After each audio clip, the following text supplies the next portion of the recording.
Everyone, good morning, welcome back to my channel. আজকে হচ্ছে রবিবার আর এখন বাজে ঘড়িতে 9:30। আমি তোমাদেরকে সঙ্গে করে নিয়ে এখন থেকে ব্লগটা শুরু করছি। এইগুলো তোমাদের ব্লগটা খুব ভালো লাগবে। ভালো লাগলে অবশ্যই একটা করে লাইক, কমেন্ট, শেয়ার করতে ভুলো না। চ্যানেল সাবস্ক্রাইব করে পাশে থেকো আর অবশ্যই কিন্তু বেল আইকনটাকে প্রেস করে রেখো, তাহলে নোটিফিকেশনগুলো সবসময় পেয়ে যাবে। ফেসবুক পেজের নাম হচ্ছে প্রিয়াঙ্কা দাস আর আমার ঘরকন্যা, এই দুটো নামেই পেজ রয়েছে, তো তোমরা সেখানে গিয়েও কিন্তু আমাদেরকে ফলো করতে পারো। তো চলো, আর আজকে এখন আমি বেরিয়ে যাচ্ছি সকালবেলা বাজারে। আজকে অনেকদিন বাজারে যাচ্ছি, কারণ আজকে ওয়েদারটা প্রচণ্ড ভালো, বাইরে মেঘ করে আছে, ঠান্ডা আছে, অসুবিধা নেই। তো চলো, আজকে রবিবার, তো স্পেশাল কিছু তো খেতে হবে। তো কী কী আনছি, আনবো না আনবো, কী খাবো না খাবো, অবশ্যই সেটা তোমাদের সাথে শেয়ার করবো। তো চলো, সঙ্গে থাকো, দেখতে থাকো। মেয়ে গেছে পটিতে, ও পটি করে সে ঘরে থাকবে, আর আমি আর বড় এখন বাজারে বেরোচ্ছি। বাজার থেকে এসে আবার তোমাদের সাথে দেখা হচ্ছে। একটু আগে এসেছি বাজার থেকে, দেখতেই পাচ্ছ এখনো ড্রেস পর্যন্ত খোলা হয়নি। আগে খেয়ে নি, কেন 12টা বাজে তো প্রচণ্ড খিদে পেয়ে গেছে। মাংসের দোকানে প্রচণ্ড লাইন ছিল। আমার মা আমাকে নাড়া করবে। হ্যাঁ, প্রচণ্ড না, মানে ভিড় ছিল দেখে, আর আমার প্রচণ্ড ভিড় ছিল। আজকে রোববার মানে বুঝতেই পারছো, মাংসের দোকান, মাছের বাজার, সমস্তটাতেই ভিড়। তো আজকে আমার সমস্ত প্রিয় প্রিয় জিনিস আনা হয়েছে। কি কি জিনিস তোমাদেরকে একটু বলে দিচ্ছি, আর ছবিতে তোমাদের থাম্বনেলে তোমরা দেখে নেবে। যাই হোক, ব্রেকফাস্টে দেখাই পরোটা নিয়েছি, তবে আমার বর পরোটা খাবে না, কারণ ওর কালকে রাত্রেবেলা খুব গ্যাসের ব্যথা হয়েছে। সকালবেলা মুড়ি খেয়েছি, এখন ওটস খাবে, দই খেয়ে। আর আমি এনেছি খাসির মাংস এনেছি। আর এইটা আজকে যেটা আমাদের খাওয়া দাওয়া হবে, সেটা হচ্ছে আমাদের মাদার্স ডে উপলক্ষে খাওয়া দাওয়া। অ্যাকচুয়ালি কী হয়েছে না, আমাদের এই সপ্তাহটা যেমনভাবে ওই তোমরা তো জানো, ওই নেমন্তন্ন এই সেই করে কেটে গেল। আর মাদার্স ডে দিন তেমন কিছু করা হয়নি। প্রত্যেকবার আমি কিছু না কিছু রান্না করি, সেটা চিকেন হোক, মাটন হোক, মাছ হোক, ডিম, যাই হোক কিছু না কিছু করি।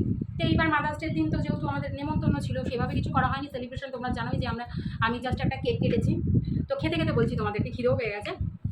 আজকে এনেছি মাটন, তারপরে নিয়ে এসেছি হচ্ছে ইলিশ মাছ। বাজারের কি দারুণ মাছ উঠেছে, তোমরা ভাবতে পারবে না। ইলিশ মাছ এনেছি, ভেটকি মাছের ফিলে করে, যেটা ফ্রাই হবে, হয় ফিশ ফ্রাই নাহলে ফিঙ্গার। আর ফিলে করে নিয়ে এসেছি একেবারে, ফ্রাইয়ের মানে ফিশ ফ্রাইয়েরই ফিলে করা হয়েছে। পটল নিয়েছি, যেটা চিংড়ি দিয়ে আজকে করবো। দারুণ খেতে। আর সত্যি এর দোকানে পরোটা খুব ভালো। আমি পরোটা খুব একটা খাই না, বাইরে এর দোকানেই করে খাই। তারপরে সুইট কর্ন এনেছি, সুইট কর্ন। তারপরে এনেছি আম এনেছি, মানে আমাদের আজকে সমস্ত ফেভারিট যেগুলো খাবার সমস্ত আজকে নিয়েছি। তারপরে হ্যাঁ, ভুট্টা।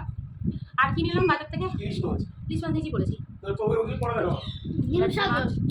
হিমসাগর, আমার প্রিয় হিমসাগর চলে গেলে আমি আর কোনো আম মুখে দেবো না। কোনো আম আমি খাই না।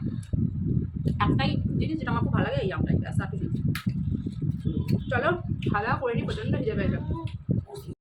আজকাল আর তোমাদেরকে ঠিকমতো গুছিয়ে একটা ভিডিও দিতে পারি না। আসলে কি বলো তো, মেয়ে বাড়ি আছে আজকে প্রায় অনেক দিন হয়ে গেল। ওর 30 তারিখে স্কুলে ছুটি পড়েছে, তো তখন থেকেই না আমি ঠিকমতো না ভিডিও করে উঠতে পারছি না। আর মাঝখানে একটা সপ্তাহ আমাদের ওপর দিয়ে যা গেল এই গরমটার মধ্যে, তারপরে না মানে শরীরটা দুদিন খুবই খারাপ ছিল। আর এই মেয়ের নাচ করে আমার আরও অবস্থা খুব খারাপ হয়ে গেছে। মানে ওকে দিয়ে আসা, নিয়ে যাওয়া একা আমি করিনি অবশ্যই। তোমরা হয়তো বলতে পারো, তুমি তো তোমার বরের বাইকে করে যাতায়াত করেছো। বরের বাইকে করে যাতায়াত করলেও গরমটা তো আর মানছে না। মানে কি বলবো, যা কষ্ট হয়েছে সেটা না একমাত্র আমরাই বুঝতে পেরেছি। যাই হোক, কটা দিন ধরে তো আমার তো জিমেও যাওয়া হয়নি ঠিকমতো মেয়ের জন্য। নিজের স্বাস্থ্য, নিজের ইটাও মানে আর কি, নিজের জন্য যেটুকুনি দরকার আর কি, সেটুকুনিও করতে মানে আমি একদম প্রায় বলতে গেলে বলো ভুলেই গেছি। কিন্তু কিছু করার নেই, আগে মেয়ে, আগে সংসার, তারপরে সমস্তটাই করতে হবে। হ্যাঁ জানি, হয়তো সময়টা এখন আমার নয়। এখন যখন যেরকম তখন সেরকম, পরিস্থিতি চাপে পড়ে যখন যেরকম হয় তখন সেরকমই কিন্তু আমি কাজ করি বা করি বলতে পারো। যাই হোক, আজকে অনেক দিন ধরেই ভাবছি মেন চুলটাকে ন্যাড়া করব, কিন্তু ওই প্রোগ্রামের জন্য ন্যাড়া করা হয়নি। তো ভাবলাম, বরকে বললাম যে কোনো দোকানেই তোমাকে নিয়ে যেতে হবে না, মেয়েকে ন্যাড়া আমিই করিয়ে দেবো। জানো তো, মেয়েকে যখন চুল কাটাচ্ছিলাম তখন আমার নিজের কথা মনে পড়ছিল। ছোটোবেলায় যখন মায়ের সঙ্গে এরকম আমি ইসেতে যেতাম মামা বাড়িতে গরমে ছুটি পড়লে, আমার মাসি গেলেই আমাকে ন্যাড়া করে দিত। তাই আজ আমার চুলগুলো সুন্দর। গর্ব করি না বা অহংকারও করি না, আমাকে পার্লারে যে মানে পার্লারে আমি যাই, সেই পার্লারে প্রত্যেকে বলে যে তোমার কিন্তু চুল খুব সুন্দর, চুল খুব সুন্দর। সত্যি তাই। আজকে পুরো এই ক্রেডিট টু বলতে পারো আমার মাসি, কারণ আমার মাসি আমাকে সব সময় ন্যাড়া করে দিত। আর আমার মাসি মানে জন্যই বলতে পারো আমার চুল এত হয়তো ভালো হয়েছে। শুনেছি ছোটোবেলা থেকে চুল যত ন্যাড়া করা যায় বাচ্চাবেলায় তত নাকি চুল নাকি খুব সুন্দর হয়। তো যাই হোক, দেখো এখানে আমি মেয়েকে আগে চুলটাকে ছোট ছোট করে কেটে দিলাম, তারপরে কিন্তু ন্যাড়া করছি। আজকে আমি তোমাদের সাথে শেয়ার করছি আমার মর্নিং রুটিনটা। তবে মর্নিং রুটিনে কী বলো তো, প্রত্যেক দিন আর সমান যাচ্ছে না। এখন না মানে যখন যেরকম তখন সেরকম হয়তো তোমাদেরকে ভিডিও করে করে দেখাচ্ছি। আজকে অনেক দিন হয়ে গেল প্রায়, যেন ঘরটাকে একদম পরিষ্কার করতে পারছি না, রান্নাঘরটা পরিষ্কারের প্রয়োজন, কিছুই ঠিকমতো করতে পারছি না। এই বলতে পারো একমাত্র আমার মেয়ের জন্য। মানে ও বাড়ি থাকলে যে সময়টা কিভাবে চলে যায় ওর পিছনে, সেটা তোমরা নিজেরা না দেখলে বিশ্বাস করবে না। হয়তো ভাবছো হয়তো গল্প করছি, কিন্তু সত্যি না, বিশ্বাস করো। মানে ও সারাদিন তোমাকে একদম মানে নাজেহাল করে ছাড়বে। তবে দুই এক সময় একটু বসে বসে ওই যে টিভিটা দেখে, ওটাতেই হয়তো অনেক শান্তি। কিন্তু তার ফাঁকেও 14 বার আমাকে জিজ্ঞাসা করতে করতে আসবে, ও মা তুমি কি করছো, ও মা একটু আসো, একটু চুমু দিই, ও মা এই করছি, ও মা আসো না একটুখানি। মানে ওর পেছনে আমাকে সবসময় তালি দিতে হচ্ছে, সব সময়, A to Z সময়। যাই হোক, ওকে ন্যাড়া করলে ছাদে বসে ন্যাড়া করাচ্ছিলাম, তখন ওয়েদারটা মোটামুটি ভালো ছিল। ফট করে দেখি একটু রোদ্দুর উঠে গেল, দিয়ে মেয়েকে বললাম তুই জায়গাটাকে চেঞ্জ কর, এখানে বস। তারপরে ওকে আমি কাজকর্ম সব নিয়ে ওকে করিয়ে তারপরে কিন্তু নিজের কাজকর্মগুলো সারবো। ও চলে যাবে মেয়ে স্নান করতে। এখন তো নিজেই একা একা পারে স্নান করতে, এখন খুব একটা অসুবিধা হয় না। আর সত্যি কথা বলতে কি ভালোই স্নান করে, মিথ্যা কথা কেন বলবো, অনেকটাই ভালো স্নান করে। এখানে তো দেখেই বুঝতে পারছো যে ন্যাড়া করছি, তোমরা হয়তো দেখেই বুঝতে পারছো যে কতটা শান্ত। মানে কত জায়গায় ওকে বসাচ্ছি, কত রকমভাবে ওকে যে ধরে আমাকে কাজটা করাতে হচ্ছে চেঁচিয়ে। আমার ভয়েসটা যদি তোমরা অরিজিনাল পেতে তাহলে তোমরা বুঝতে পারতে যে কত আমি চেঁচাচ্ছি। যাই হোক, একটা বাচ্চাকে, বিশেষ করে কোনো চঞ্চল বাচ্চাকে মানে বসিয়ে কাজ করানো, সেটা যার বাড়িতে এরকম চঞ্চল বাচ্চা আছে তারাই একমাত্র বোঝে। আর আমার মেয়ের এই চঞ্চলতা কিন্তু 21 বছর বয়স অবধি থাকবে, আমাকে বলেই দিয়েছে। তাই আমাকে আর ওর বাবাকে সব সময় ততস্থ থাকতে হয় ওর জন্য।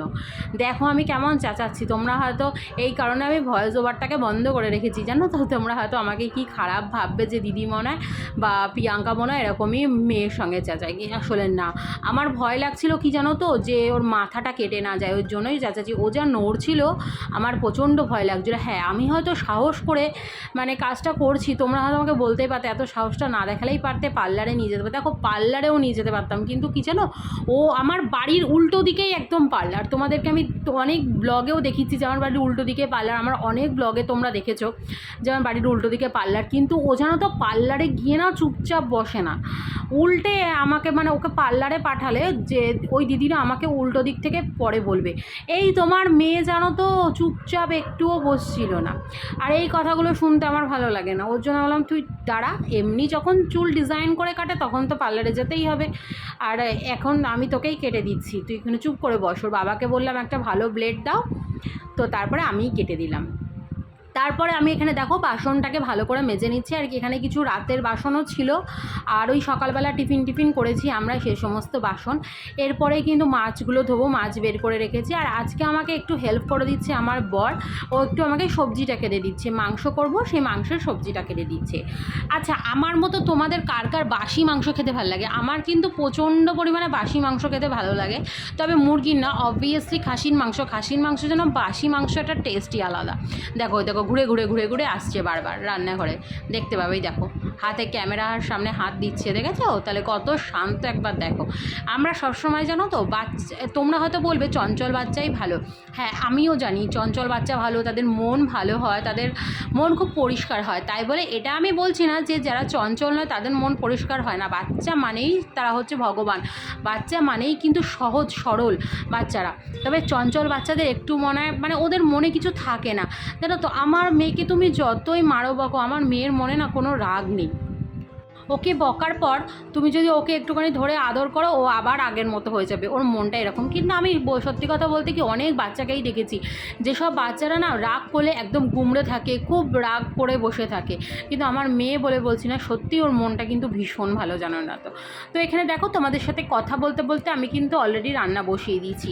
আজকে মাংস তো করবোই, সাথে থাকবে হচ্ছে তোমার পটল চিংড়ি দিয়ে পটল দিয়ে করব। তবে চিংড়ি পটলটাকে শুধু পটল চিংড়িই করব, তোমার কোনো আলু দেবো না। আর ওই যে ভেটকি মাছটাকে ফিলে করে নিয়ে এসেছি, তার যে কাঁটাগুলো, মাছের মাথাটা, সমস্তগুলো দিয়ে একটু ঝাল ঝাল টাইপের করব। একটু ধনেপাতা নিয়ে এসেছি, সমস্ত কিছু দিয়ে ঝাল করব। তবে মাংস আজকে দুপুরে খাবো, আর রাতে কালকের জন্য রেখে দেবো কিছুটা পরের দিনের জন্য। যে বাসি মাংসটা দিয়ে যখন গরম গরম ভাত খাবো, ওহো আহা স্বর্গ। তোমরা যতই যাই বলো ভাই, আমার কাছে বাসি মাংসের টেস্ট, পরিষ্কার কথা আলাদা। মাংসটা দেখেছো পুরো লাল লাল ঝাল ঝাল, একদম সুন্দর করে করছি। আগে আমার মেয়ে না খাসির মাংস খেতে চেত না, তবে এখন আমার মেয়ে ইদানিং দেখছি ভালোই খাচ্ছে খাসির মাংস। আর আজকে যেহেতু মাদার্স ডে উপলক্ষে সমস্ত বাজারঘাট করা হচ্ছে, তো প্রত্যেককে দেবো। যেমন আমার নিচে শ্বশুর শাশুড়ি মা রয়েছে, তারপরে আমার মা রয়েছে, ভাই রয়েছে, আমার ঠাকুমা রয়েছে বাড়িতে, তারপরে আমাদের ঘরে মানে আমার বড় জায়ের মেয়ে রয়েছে, ওকে দেবো। সবাইকে দিয়ে কিন্তু মিলেমিশে খাওয়ার দেখবে মজাটাই একটা আলাদা। এখানে মেয়েকে খেতে বসিয়ে দিয়েছি, ওর তো খিদে পেয়ে গেছে, যেহেতু অনেকক্ষণ এবার সকালবেলা সেই টিফিন করে যে 11:30 12টা বাজে তখন। আর মাংস হলে খিদেটা মনে হয় একটু তাড়াতাড়ি পায়। এটা শুধু আমার মেয়ে বলে বলছি না, এটা মনে হয় আমাদের ছোটোবেলাকার সবারই কম বেশি গল্প, যে মাংস হলে খিদেটা একটু বেশিই পায়। তো যাই হোক, আজকে কয়েকদিন ধরে ওই ভালো করে না তোমার ইটা করতে পারছিলাম না, সুন্দর করে ভালো করে পরিষ্কার করে দিলাম, মানে টেবিলগুলো ভালো করে। গত সপ্তাহে যেহেতু ওই যে মেয়ের প্রোগ্রাম ছিল, আমাদের অনুষ্ঠান ছিল, তো এমনি জল দিয়ে যেমন রোজকার পোছাপুছি করা হয় সেরকম পুছেছি। বাকি আজকে ভাবলাম একটু ভালো করে সুন্দর করে সার্ফ দিয়ে পরিষ্কার করে দেবো। তো যেইভাবে সেই কাজ, তো রান্নাবান্না যেহেতু কমপ্লিট হয়ে গেছে, আর এখানে দেখো সুন্দর করে আমি কিন্তু পরিষ্কার করে নিচ্ছি, একদম সুন্দর করে ভালো করে। জানো তো রান্নাঘরটাকে পরিষ্কার করতে হবে, আমার যে কি ইরিটেটেড লাগছে তোমরা ভাবতে পারবে না। কিন্তু ওই যে আমার মেয়ে রয়েছে ঘরে, 14 বার আসবে, আর তাছাড়া বাইরের হচ্ছে প্রচণ্ড ধুলোর কাজ, আর প্রচণ্ড পরিমাণে ঘরে বাইরে ধুলো হচ্ছে, যার জন্য আমার কিছুই পরিষ্কার করা হচ্ছে না। তবে কিছুদিন বাদে সমস্তটাই করব আস্তে সুস্তে। এখন থেকে ঠিক করে নিয়েছি একটা একটা করে করব। আগে রান্নাঘরটা ধরবো, তারপরে কিন্তু বড় ঘরটা পরিষ্কার করবো। একটু ঠান্ডা মানে সামনের সপ্তাহ ধরে দেখছি একটু ঝড় বৃষ্টি হওয়ার চান্স রয়েছে।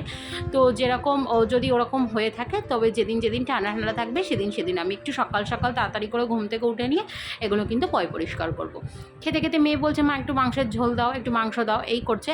তাই ওকে রান্না করে আর রান্নাঘর থেকে ঘরগুলো মুছছি, রান্নাঘরটা পরিষ্কার করছি, আর ওকে হাত ধুয়ে দিচ্ছি। আজকে রান্নাঘরেরটা পরিষ্কার করতে না টেবিলগুলো অনেকটা টাইম লেগে গেছে, জানো তো, প্রচুর লেবার দিতে হয়েছে। যাই হোক, এই করে এখন ওই তোমার এরপরে ঘর মুছবো, ঘর মুছে স্নান টান করে খাওয়া দাওয়া করে একটু বিশ্রাম নিয়ে আবার বিকেলে বেরোবো। কী হয়েছে জানো তো, ওয়াশিং মেশিনটা রয়েছে আমাদের, ওয়াশিং মেশিনের ভেতরে না একটা নেট থাকে, জানো তো, যেটার মধ্যে ওই সুতোগুলো জমা হয়। ওই নেটটার একটা সাইড নেটের যে গোল অংশটা, ওই গলিটা না ভেঙে গেছে মেশিনটা। ওই মেশিনটাকে বিকালবেলা আবার আনতে যেতে হবে সেই ব্যারাকপুর ছাড়া আর কোনো জায়গা নেই। মানে ব্যারাকপুর আর টিটাগড়ের মাঝখানে একটা জায়গা আছে, ওটা অ্যাকচুয়ালি ব্যারাকপুরের মধ্যেই পড়ে। তো ওখানে আবার বিকেলবেলা যাব আনতে। আর বর বলেছে আজকে বিকেলবেলা যেহেতু খাওয়া হবে না, তো একটু চাউমিন করে দিতে। ঘরে তো চাউমিন নেই, তাহলে কি করব? ওর জন্য ভাবলাম যে ম্যাগিটাকেই না একটু চাউমিনের মতো করব, রাতে ওটা ডিনার করে নেবো সবাই মিলে। আর বিকেলবেলা আর কিছু খাবো না, কারণ আমাদেরই খেতে সন্ধ্যেবেলা অনেক বিকেল হয়ে যাবে, প্রায় অনেকটা বেলা হয়ে যাবে। তো সন্ধ্যেবেলা আর তেমন কিছু খাবো না, ওই রাত্রেবেলা একবারে ওটা করব। আর মাংসটা ওই বাসি মাংস খাওয়ার জন্য রেখে দেবো, যেটা আমাদের পরের দিনও হয়ে যাবে।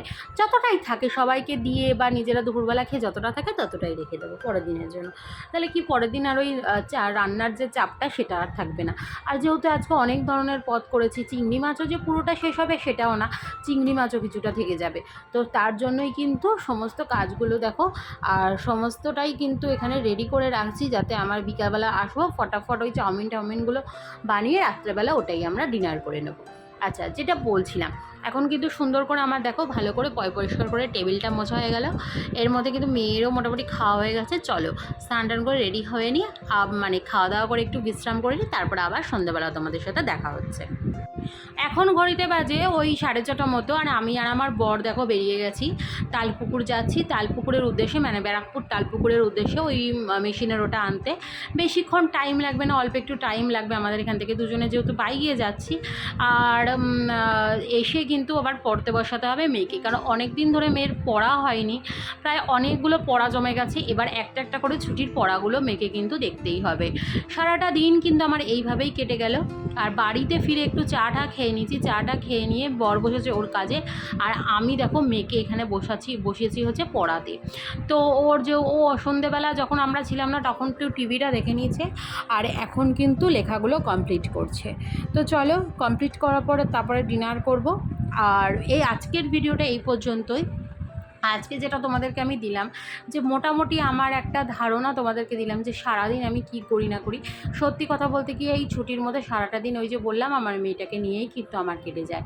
আমার মেয়ে যখন স্কুলে যায় তখন রুটিনটা কিন্তু থাকে অন্যরকম। তো এখন বাজে হচ্ছে রাত্রির ওই 11:10 মতো, আর ডিনার করতে বসেছি। তবে আজকে ডিনারে একটু অন্যরকম খাওয়া দাওয়া, মানে অনেক দিন বাদে আজকে একটু রাত্রেবেলা চাউমিন খাবো। তবে চাউমিন না, এটা হচ্ছে মানে ম্যাগি করেছি, পুরো চাউমিন যেমনভাবে করে। মানে আমার বর না ম্যাগি ওই নর্মালি যেমন জল ঢেলে আমরা খাই ওরকম খায় না ও, তো তার জন্য আজকে এইভাবে চাউমিনের মতো করে করা, একদম ডিম দিয়ে করেছি, শসা টসা দিয়েছি। তো চলো তোমরা দেখে নাও। খাওয়া দাওয়া করে নিয়ে মেয়েকে আবার পড়তে বসাবো, কারণ অনেক দিন হয়ে গেল ওই নাচ করে আর পড়ানো হয়নি ওকে। পড়া পাঠাচ্ছে স্যার ম্যাডামরা, ওকে এখন পড়াবো, পড়িয়ে টড়িয়ে নিয়ে তারপরে কিন্তু ঘুমাবো। তো এখন ঘড়িতে বাজে হচ্ছে ওই 11:10 মতো, আর আমরা এখন খেতে বসেছি। মেয়ের খাওয়া হয়ে গেছে, আমি আর বর খাবো। আজকে করেছি হচ্ছে চাউমিন, মানে চাউমিন ঠিক না, ম্যাগিটাকে চাউমিনের মতো করেছি। আটার নুডলস যেটা হয় সেটাই আমরা আনি, ম্যাগির আটার নুডলসটা একদম চাউমিনের মতো, যেরকম তোমার সস টস দিয়ে। তবে আজকে ঘরে সস ছিল না, টমেটো দিয়েছি তার জন্য, আর ওই ডিম দিয়ে করেছি। কারণ আমার বর না আবার ওই ম্যাগিটা হয় যেমন আমরা নর্মালি ওই 2 মিনিটের ম্যাগি ওটাও খায় না, পছন্দ করে না, তার জন্য এইভাবেই করা। তো আজকে রাতে এটাই ডিনার।